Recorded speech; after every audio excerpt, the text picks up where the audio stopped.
নমস্কাৰ আপোনাক স্বাগতম নিউজ কেনলৈ মই কৃপাঞ্জল ৰাজবংশী শেহতীয়া আপডেট এটা জনাব বিচাৰিছো তেজস্বী যাদৱলৈ সিবিআই সমন জাৰি কৰাৰ খবৰ বিহাৰৰ উপমুখ্যমন্ত্ৰী তেজস্বী যাদৱ ভূমি ক্ৰয় কেলেংকাৰীৰ গোচৰত তেজস্বীক সমন দিয়া হৈছে 2004 চনৰ পৰা 2009 চনলৈ যাদৱৰ পৰিয়ালে মাটি কিনিছিল 4 ফেব্ৰুৱাৰীতে তেজস্বীক প্ৰথমবাৰ সমন জাৰি কৰা হৈছিল আমি একবাৰ জনাবলৈ চেষ্টা কৰিছো শেহতীয়া আপডেট আকৌ এবাৰ জনাবলৈ চেষ্টা কৰিছো তেজস্বী যাদৱলৈ সিবিআই সমন জাৰি কৰিছে বিহাৰৰ উপমুখ্যমন্ত্ৰী তেজস্বী যাদৱ ভূমি ক্ৰয় কেলেংকাৰীৰ গোচৰত তেজস্বীক সমন জাৰি কৰা হৈছে 2004 পৰা 2009 চনলৈ যাদৱৰ পৰিয়ালে মাটি কিনিছিল 4 ফেব্ৰুৱাৰীত তেজস্বীক প্ৰথমবাৰৰ বাবে সমন জাৰি কৰা হৈছিল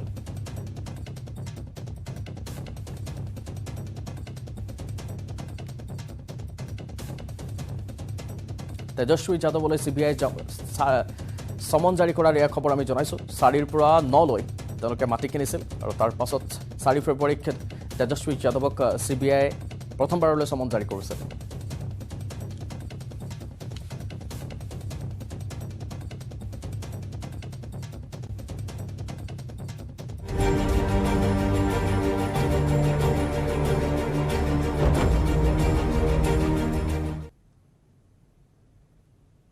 পিতৃয়ে যেতিয়া ঘাতক হয় গহপুৰৰ এবছৰীয়া পুত্ৰ হত্যাকাণ্ডস্থলীলৈ নিব হত্যাকাৰী পাহান পিতৃক শচীন বৰদলৈয়ে হত্যা কৰিছিল এবছৰীয়া পুত্ৰক বৃহস্পতিবাৰে পথাৰত উদ্ধাৰ হৈছিল পুত্ৰৰ মৃতদেহ শুকুৰবাৰে পুৱা ঘৰৰ পৰা আৰক্ষীয়ে গ্ৰেপ্তাৰ কৰিছিল হত্যাকাৰীক পুত্ৰক হত্যা কৰি চিমেণ্ট চাপৰিলৈ পলাই গৈছিল শচীন বৰদলৈ শুকুৰবাৰে পুৱা হাতত দা লৈ উপস্থিত হৈছিল ঘৰত সম্প্ৰতি হত্যাকাৰী পিতৃ গহপুৰ আৰক্ষীৰ জিম্মাত আছে আমি দৃশ্য দেখুৱাবলৈ চেষ্টা কৰিছো আৰক্ষীয়ে এনেকৈ চুচৰাই আনিছে গহপুৰৰ পৰা সেই খবৰটো আপোনাক ধাৰাবাহিকভাৱে জনাই থাকিবলৈ চেষ্টা কৰিম পলাশ ফুকনো তাত উপস্থিত থাকিব পলাশে আমাক জনাব বিষয়টো সংক্ৰান্তত গহপুৰৰ এবছৰীয়া পুত্ৰ হত্যাকাণ্ডৰ ঘটনাৰ শেহতীয়া আপডেট হত্যাকাণ্ডস্থলীলৈ নিয়া হ'ব হত্যাকাৰী পাহান পিতৃক শচীন বৰদলৈয়ে হত্যা কৰিছিল এবছৰীয়া পুত্ৰক বৃহস্পতিবাৰে পথাৰত উদ্ধাৰ হৈছিল পুত্ৰৰ মৃতদেহ শুকুৰবাৰে পুৱা ঘৰৰ পৰা আৰক্ষীয়ে গ্ৰেপ্তাৰ কৰিছিল হত্যাকাৰীক পুত্ৰক হত্যা কৰি চিমেণ্ট চাপৰিলৈ পলাই গৈছিল শচীন বৰদলৈ আৰু শুকুৰবাৰে পুৱা হাতত দা লৈ উপস্থিত হৈছিল ঘৰত সম্প্ৰতি হত্যাকাৰী পিতৃ গহপুৰ আৰক্ষীৰ আছে জিম্মাত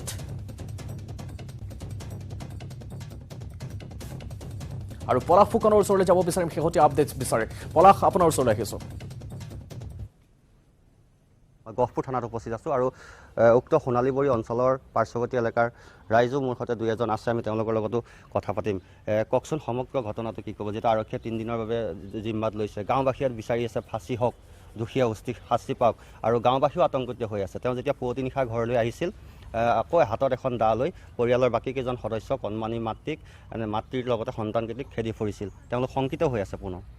নহয় এই কথাটো এটাই কথা কি সমগ্ৰ আমাৰ গহপুৰ শ্বহীদ নগৰীৰ কাৰণে অতি এইটো মৰ্মাহত এটা ঘটনা হৈছে নজিৰবিহীন এটা ঘটনা এইটো আমি অসহ্য পাইছোঁ বা সহ্য কৰিব পৰা নাই এইটো অতি আমি দুখ প্ৰকাশ কৰিছোঁ আৰু এটা কথা ঠিক যে পিতৃয়ে পুত্ৰক হত্যা কৰিলে এই কথাটো কৈছে এই কথাটো কিন্তু এইটো এনেকুৱা নহয় যে পিতৃয়ে পুত্ৰক নহয় পিতৃয়ে বুলি কৈ এতিয়া এইটো নৱজাত দেৱশিশু যে কি অপৰাধ আছিল তেওঁলোকৰ পাৰিবাৰিক যি কণ্ডল আছিল সেইটো তেওঁলোকৰ এটা ব্যক্তিগত কথা কিন্তু এই নৱজাত দেৱশিশুটোক হত্যা কৰাৰ অধিকাৰ ক'ত পালে এনেকুৱা অপৰাধীক কঠোৰৰ পৰা কঠোৰতম আইনে শাস্তি বিহিবলৈ আৰু ৰাইজে যিটো বিচাৰিছে তেওঁ ফাঁচি হ'ব লাগে বুলি কৈছে তেনেকুৱা ধৰণৰ তেওঁ মানে দণ্ডনীয় কৰি পেলাই তেওঁক তেনেকুৱা ধৰণৰ উচিত শাস্তি দিব লাগে বুলি আমাৰ ফালৰ পৰা কওঁ আৰু এটা কথা ঠিক পাৰিবাৰিক যি কণ্ডল হয় এই কণ্ডলৰ কথা কিছুমান আমি ক'বই লাগিব যে সাংসাৰিকভাৱে থাকিবলৈ হ'লে বা পৰিয়ালকেন্দ্ৰিক হিচাপে থাকিবলৈ হ'লে প্ৰথম এটা কথা লাগিব বিশ্বাসৰ পিছত কি লাগিব কম্প্ৰমাইজ লাগিব আৰু কম্প্ৰমাইজৰ যদি সমস্যা সমাধান নকৰে তেতিয়াহ'লে আইনগতভাৱে নিজৰ ৰাস্তাত সকলোৱে নিজৰ এটা ব্যৱস্থাত থাকিব লাগে কিন্তু এনেকুৱা ধৰণৰ ঘটনা কৰি সমাজখনক লজ্জিত কৰা আৰু সমাজৰ প্ৰতি দায়বদ্ধ থকা মানুহসকলৰ যি কৰ্মৰাজিক ক্ষুণ্ণ কৰা এই কথা কিন্তু আমি ভাল পোৱা নাই পৰিয়ালটো কিন্তু পুনৰ শংকাত ভুগি আছে নিশ্চয় পৰিয়ালটো শংকাত ভুগি আছে গতিকে আইনৰ মেৰপাছৰ জৰিয়তে যাতে হাৰি যাব নোৱাৰে আৰু তেওঁ স্পষ্ট নিজেই কৈছে বুলি কৈ আছে ইতিমধ্যে স্বীকাৰ কৰিছে বুলি কৈ আছে গতিকে উচিত শাস্তি দিব লাগে যাতে কোনোদিন তেওঁ ওলাই আহি বা তেনেকুৱা ধৰণৰ পুনৰাবৃত্তি তেনেকুৱা ঘটনা কৰিব নোৱাৰে নিশ্চয় আচলতে অতি মৰ্মান্তিক ঘটনা কোনেও মানি ল'ব পৰা নাই সহজভাৱে এবছৰীয়া শিশু যাক দেৱতুল্য ঈশ্বৰৰ লগত তুলনা কৰা হয় সেই শিশুক নিজ পিতৃয়ে হত্যা কৰিছে তাক লৈ এতিয়া আচলতে সকলো গহপুৰীয়া ৰাইজ কিছু শোকস্তব্ধ হৈ পৰা পৰিলক্ষিত হৈছে আৰু দোষীয়ে উচিত শাস্তি পাওক যোৱাকালিও থানাত আহিছিল বিভিন্নজন দোষীৰ উচিত শাস্তিৰ দাবী তুলিছে নিশ্চয় ধন্যবাদ পলাশ ফুকন ভাৰতীয় জনতা পাৰ্টিৰ যুৱ মৰ্চাৰ ধুবুৰীত দুদিনীয়া ৰাষ্ট্ৰীয় কাৰ্যনিৰ্বাহক ধুবুৰী জিলা পুথিভঁৰালত অনুষ্ঠিত হৈছে ৰাষ্ট্ৰীয় কাৰ্যনিৰ্বাহকখন বিজেপিৰ ৰাজ্যিক সভাপতি ভৱেশ কলিতা মন্ত্ৰী জয়ন্ত মল্ল বৰুৱা সাংগঠনিক সাধাৰণ সম্পাদক ফণীন্দ্ৰনাথ শৰ্মাই এই অনুষ্ঠানত অংশগ্ৰহণ কৰিব আৰু ইতিমধ্যে সজাই পৰাই তোলা হৈছে সুন্দৰকৈ সজাই পৰাই তোলাৰ আমি দৃশ্য আপোনাক দেখুৱাবলৈ চেষ্টা কৰিছোঁ এনেধৰণে গেটত তেওঁলোকে ইতিমধ্যে তোৰণ লগাইছে আৰু তোৰণত ধুনীয়াকৈ সোমাই যাব পৰাকৈ ৰেড কাৰ্পেট লগোৱা হৈছে আৰু গায়ন বায়ন সকলো সাজু হৈছে ভাৰতীয় জনতা পাৰ্টিৰ যুৱ মৰ্চাৰ ধুবুৰীত দুদিনীয়া ৰাষ্ট্ৰীয় কাৰ্যনিৰ্বাহক যিহেতু আৰু তাকে লৈ প্ৰস্তুতি সম্পূৰ্ণ তুংগত উঠা দেখিবলৈ পোৱা গৈছে চাফ চিকুণ ফু মাৰি ভাত খাব পৰাৰ দৰে পৰিৱেশৰ সৃষ্টি হৈছে মই জ্যেষ্ঠ সাংবাদিক জ্যোতিৰ্ময় চক্ৰৱৰ্তীৰ ওচৰলৈ যাব বিচাৰিম পোনপটীয়া সম্প্ৰচাৰত এই মুহূৰ্তত জ্যোতিৰ্ময় আপোনাৰ জৰিয়তে আমি পৰিৱেশ আৰু অধিক জানিব বিচাৰিম নিশ্চয়কৈ কৃপাঞ্জল দুদিনীয়া যি কাৰ্যসূচী ভাৰতীয় জনতা পাৰ্টিৰ যি যুৱ মৰ্চাৰ ৰাজ্যিক যি দুদিনীয়া কাৰ্যসূচী যোৱাকালি আচলতে জিলাখনৰ ভাৰত বাংলাৰ সীমান্তৰ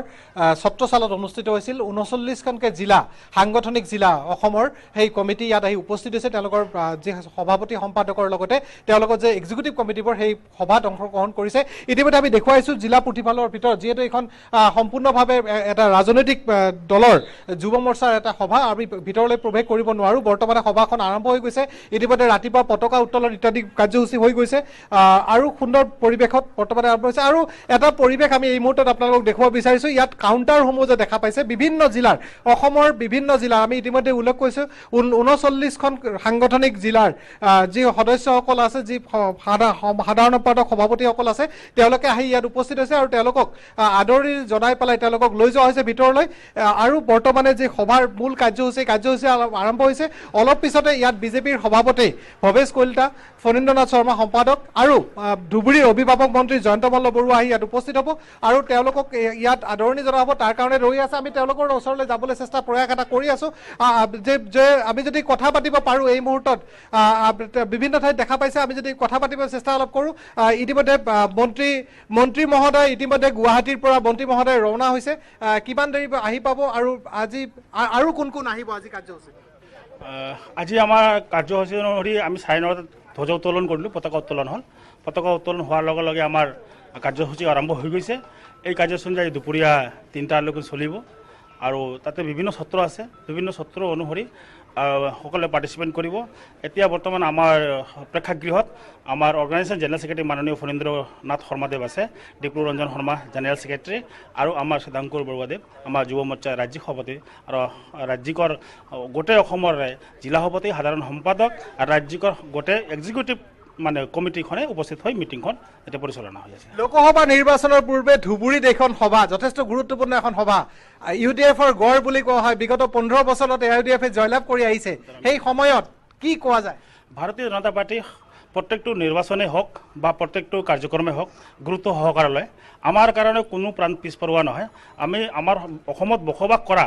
অসমৰ একদম লাষ্টৰ প্ৰান্ত যেন ধুবুৰী আমি একদম সীমামূৰীয়া অঞ্চল তাৰে আমাৰ জনসাধাৰণৰ আৰু সদিয়াৰো আৰু আমি এইপিনে কাছাৰ চিলচাৰ যিমান আছে সকলো পাহাৰ ভৈয়াম যিটো আমাৰ শ্লোগান আছে সকলো মানুহ অসমত বসবাস কৰা 3 কোটি মানুহে তাৰ কাৰণে ভাৰতীয় জনতা পাৰ্টি সদায় চিন্তন কৰি থাকে এনেকুৱা ধৰণৰ বৈঠকৰ জৰিয়তে তাতে এটা মানে পৰ্যালোচনা হয় কেনেকৈ ডেভেলপমেণ্ট কৰিব পাৰি সেই মূৰৰ পৰা অসমৰ প্ৰত্যেকটো মূৰত চিন্তা কৰিছে দীৰ্ঘদিনৰ এটা কথা আছে ইউডিএফক ৰুধিবলৈ ধুবুৰীত সাংগঠনিক স্থিতি নাই বিজেপিৰ এইটোতো ভুল ধাৰণা এটা আছে এটা পপুলেশ্যন জনগঠনেৰে এটা এনেকুৱা এটা দৃশ্য আমাৰ সন্মুখত আহিছে যাৰ কাৰণে অলপ মানে কিছুমান ক্ষেত্ৰত আমি ইমান দিন পিছপৰোৱা আছিলোঁ কিন্তু বৰ্তমানে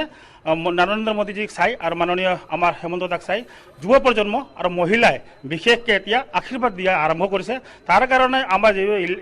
ইলেকশ্যনৰ যিহেতু আমি জিকিব পৰা নাই ঠিকে কিন্তু ভোটৰ পাৰ্চেণ্টেজ সদায় বাঢ়ি আছে ইনক্ৰিজ হৈ আছে ভোটৰ পাৰ্চেণ্টেজ বাঢ়িছে সাংগঠনিক স্থিতি সবল কৰিছে আমি দেখুৱাইছোঁ ৰাতিপুৱাৰ পৰা এই কাউণ্টাৰসমূহত যে আছিল আচলতে এই কাউণ্টাৰসমূহত বিভিন্ন জিলাৰ অসমৰ ৩৯খন সাংগঠনিক জিলাৰ পৰা ইয়াত লোক আহি উপস্থিত হৈছে তেওঁলোকে বৰ্তমানে বিভিন্ন সত্ৰ বিভিন্ন সভাত তেওঁলোকে অংশগ্ৰহণ কৰি আছে আৰু সভাৰ মাজতে অলপ পিছতে মন্ত্ৰী আহি ইয়াত উপস্থিত হ'ব বিজেপিৰ ৰাজ্যিক সভাপতি আহি উপস্থিত হ'ব আৰু সেই সত্ৰসমূহ বৰ্তমান চলি থাকিব 3 বজাত ধন্যবাদ জ্যোতিৰ্ময় চক্ৰৱৰ্তী সবিশেষ আপুনি জনালে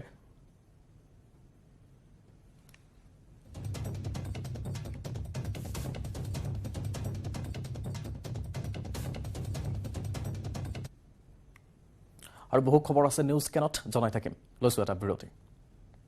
কেৱল ষ্ট্ৰং নহয়, মাইথান ষ্ট্ৰং, মাইথান ষ্টীল নিৰ্মাণৰ মানদণ্ড।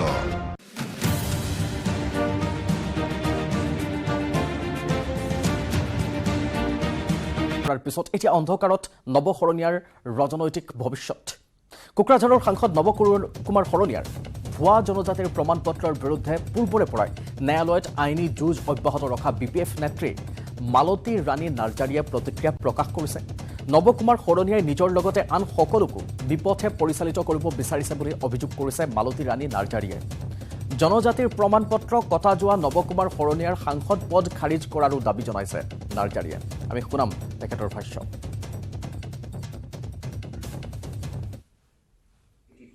মাননীয় হাইকোৰ্টে যিটো ৰায় দিলে শৰণীয়া কছাৰীসকলৰ ST ষ্টেটাছ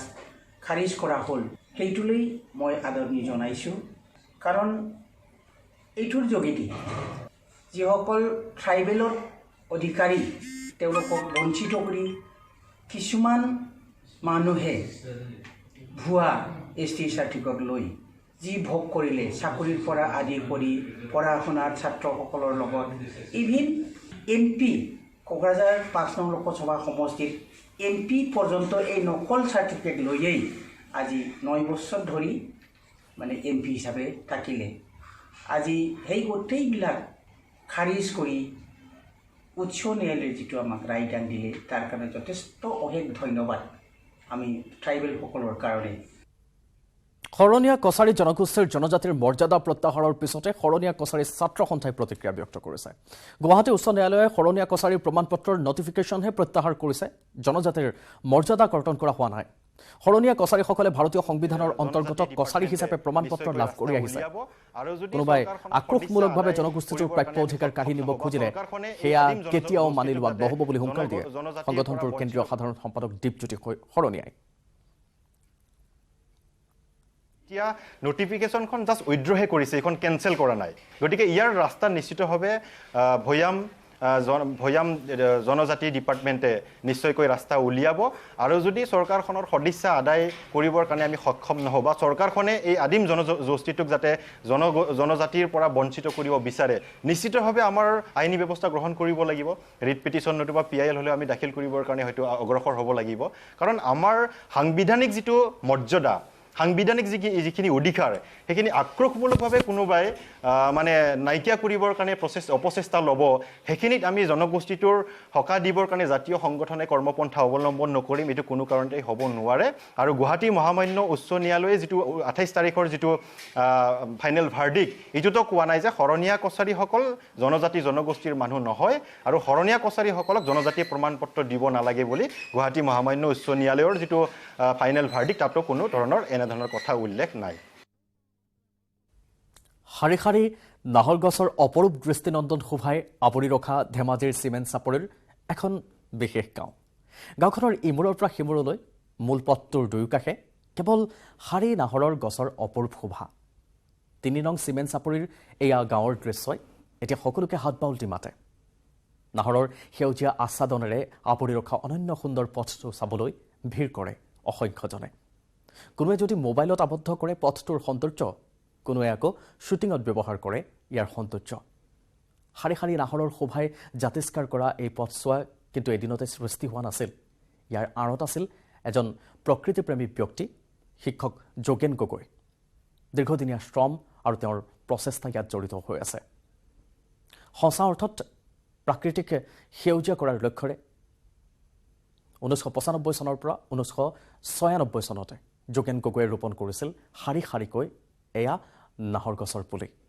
পিছলৈ গাঁৱৰ সকলোৱে সহযোগত নাহৰ গছসমূহ ফুলে ফুলে জাতিষ্কাৰ হৈ এই ৰূপত সুশোভিত হৈ পৰিল। নিৰ্মল গাঁও হিচাপে ইতিমধ্যে স্বীকৃতি হোৱা ৩ নং চিমেণ্ট চাপৰি গাঁৱৰ ৰাইজে পৰিৱেশ সংৰক্ষণৰ লগতে বিবিধ চৰাই চিৰিকটিকো এনেকৈ আশ্ৰয় প্ৰদান কৰিছে। আৰু এই দৃষ্টিনন্দন পৰিৱেশৰ লৈ তাৰ স্থানীয় লোকসকলে কি কৈছে আমি শুনাম। প্ৰথম পৰ্যায়ৰ পৰাই গাঁওখনৰ এটা প্ৰাকৃতিক মানে পৰিৱেশটোৱে সলনি হৈ যায় আমাৰ। গছৰ যিটো নতুন কুঁহিপাত আহে সেই কুঁহিপাতে কিন্তু মানুহৰ মনবিলাক সঁচাকৈ বহুত এটা উৎফুল্লিত কৰি তোলে সংঘৰ নামেৰে গাঁওখনৰ নামাকৰণ হৈ গৈছে গতিকে অৱনী গাঁওখনৰ এই গছ গছনিৰ পৰিৱেশটো দেখি সঁচাকৈ বৰ মনোমোহা লাগে বা ভাল লাগে ইয়ালৈকে বহুতে শিল্পীসকলো আহিছে কিছুমানে ইয়াতে ফিল্ম শ্বুটিং কৰি গৈছে আৰু আমি আনন্দিত কাৰণ আমাৰ গাঁওখনৰ আমি প্ৰাকৃতিক পৰিৱেশটো আমি এনেকৈ ৰাখিব পৰাটো আমি আনন্দিত আৰু গৌৰৱান্বিত বুলি ভাবোঁ মদ খোৱাৰ বাবে বিয়া ভঙাৰ পিছত দৰাৰ মাতৃৰ প্ৰতিক্ৰিয়া ব্যক্ত কৰিছে তেওঁৰ কথাখিনিৰ সাৰাংশ হৈছে যে তেওঁক বাছত যাবলৈ কোৱা হৈছিল কিন্তু সৰু গাড়ীত গ'ল সৰু গাড়ীত যোৱাৰ কাৰণে তেখেতৰ মূৰটো ঘূৰাইছিল সি ঢলি পৰাৰ কাৰণে কোনোবাই মদ খোৱা বুলি অপমান কৰিছে ORSৰ লগত হয়তো কোনোবাই কিবা খুৱাই দিব পাৰে সি মদ খোৱাটো একেবাৰে অসত্য দৰা কইনাৰ মাজত ইয়াৰ আগতো কেতিয়াও কাজিয়া হোৱা নাছিল কিন্তু কইনা ওলাই নাহিল তাত কিবা সন্দেহ আছে এনেধৰণে মন্তব্য কৰিছে মাতৃয়ে আমি তেখেতৰ ভাষ্য শুনাম তাৰমানে সি লগানে আছে জোৰণ না লগান থাকি পেলাই লগ চগ এনেকৈ আহিছে আৰু সি কাম বন কৰি আছে তাৰপিছত লগ চগ আহোঁতে অলপ ফূৰ্তি কৰিছে কৰাতে সিও আছে তাতে চাই আছে কৈছে হেৰি কৰিবি তহঁতে আজি যিমান ফূৰ্তি কৰা কৰ কালি মোৰ বিয়া কোনো কিন্তু আকৌ খাই নাযাবি দে মোৰ সন্মান যাব নতুন ঘৰ এখনত দৰাই গৈছে মই 20 দিনীয়াতে বিয়া পাতিম তহঁতক মই কালি ফূৰ্তি কৰিব দিম যিমান ফূৰ্তি কৰা কিন্তু মোৰ লগত গেলি কোনো আকৌ নাখাবি সেনেকৈ কৈ হেৰি কৰা 20 দিনীয়া বিয়া ধুনীয়াকৈ সুকলমে পাৰ হৈ গ'ল দৰা যাব ওলাইছিল দৰা যাব ওলাওঁতে চবকে সেৱা কৰিছে সেৱা কৰি কলো গুৰু গেলি আহিছে আহি চবেই গোটাই বেংক পাতিত হেৰি কৰিছে বোলে নাচ তহঁতে সি বাছত যাব লাগে কিন্তু সি এখন সৰু গাড়ীত গ'ল সেইটোৱে ভুল হ'ল সৰু গাড়ীত যাই পেলাই হেৰি কৰি পেলাই তাৰপিছত সৰু গাড়ীত যাওঁতে সি তাৰ বোলে মাথাটো বেয়া লাগিছে লগানে আছে না তাৰমানে তাত তাৰমানে একদম মাথা ঘূৰে তাৰমানে অৱস্থাই নাই তেতিয়া কৈছোঁ দাদা তোৰ কি হ'লে এই খান্ছি তাৰপিছত সি আকৌ আমাৰ তত নাই তাত মানে আনকি তাৰ হাত ভৰি পৰ্যন্ত চেঁচাৰ নিচিনা হৈছে তাৰপিছত এই কান্দি লৈ গ'ল যাওঁতে সি ঢলি যায় কাৰণে তাই মদ খোৱা বুলি ইয়াক বহুত অপমান কৰিছে মদাবী এটা হ'লি মদ খালি তাৰ ৰাগ খং উঠি লৈ সি তাৰমানে আকৌ গমেই নাপায় তাক ইমান কৈছি সি তাৰমানে আকৌ হুচে নাই সি আকৌ গম নাপায় এতিয়া কোনোবাই বন্ধু কোনোবাই কিবা তাক হয়তো কিবা পানী বা ORSৰ লগত কিবা খুৱাইছে এইটো কিন্তু চিৰসত্য সি মদ নাখাওঁতো একদম সত্য তাৰমানে সি লগ বন্ধুকে কৈ থৈ দিছে তহঁতে মোৰ সন্মান ৰাখবি সি সেনেকৈ কৰাৰ পিছত আৰু বিয়াৰ দৰা তাই মদ খাই যায় নেকি আপোনালোকে বিশ্বাস কৰক কাৰণ কিয় বিয়াৰ দৰা যিমান মদাবী হ'লেও মদ নাখে সংঘাত আকৌ হোৱা নাছিল কিন্তু কইনা যেতিয়া উলিয়াই দিব দিছে কইনাই নিজে ওলাই নাহো বুলি কৈছে কাৰণ কিয় কৈছে কইনাবিলাক কৈছে মই নাযাওঁ বিয়াত নবাহো নিশ্চয় ছোৱালীৰ কিবা আছে কলিয়াবৰ চাহ বাগিচাত ঢেকীয়াপতীয়া বাঘে আতংকৰ সৃষ্টি কৰি আছে বিগত কেইবাদিন ধৰি কলিয়াবৰ চাহ বাগিচাত অব্যাহত আছে বন ৰজাৰ আতংক চাওক এই দৃশ্য কেনেদৰে চাহ গছৰ তলত শুই পিছ হুহুকিছে ঢেকীয়াপতীয়া বাঘটোৱে শিলঘাটৰ কামাখ্যা সংৰক্ষিত বনাঞ্চলৰ গাতে লাগি থকা কলিয়াবৰ চাহ বাগিচাত বিচৰণ কৰিছে বাঘে গোধন নিধন কৰি এক প্ৰকাৰ বাঘটোৱে অঞ্চলটোত সন্ত্ৰাসৰ সৃষ্টি কৰিছে বাগিচাত কাম কৰিবলৈ অহা শ্ৰমিকসকলে এতিয়া ভয় আতংকৰ মাজত কাম কৰিব লগা হৈছে চাহ বাগিচাত চাহপাত তুলিবলৈ অহা বহু মহিলা শ্ৰমিকে প্ৰায়ে বাঘ দেখি এক প্ৰকাৰ আতংকিত হৈ পৰে দৈনিক শিলঘাট কামাখ্যা পথত পহৰাৰো ব্যৱস্থা কৰিছে অৱশ্যে বন বিভাগে আনহাতে শিলঘাটৰ ত্ৰিশূলধাৰী মন্দিৰলৈ যোৱা পথটো বাঘ প্ৰত্যক্ষ কৰিছে পূৰ্বে বহু লোকে